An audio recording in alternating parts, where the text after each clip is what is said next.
Guys, for today's video, ako ngayon ay magluluto ng minudong giniling. At ayan ako ay magigisa na ng sibuyas at saka ng bawang. Saka ko na rin ilalagay ang magasan kong giniling.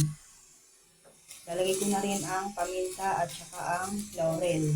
Saka ko ito hahaluin. Lalagay ko na rin ang carrots at saka patatas para masabay na rin siya haluto. Saka ko ito hahaluin.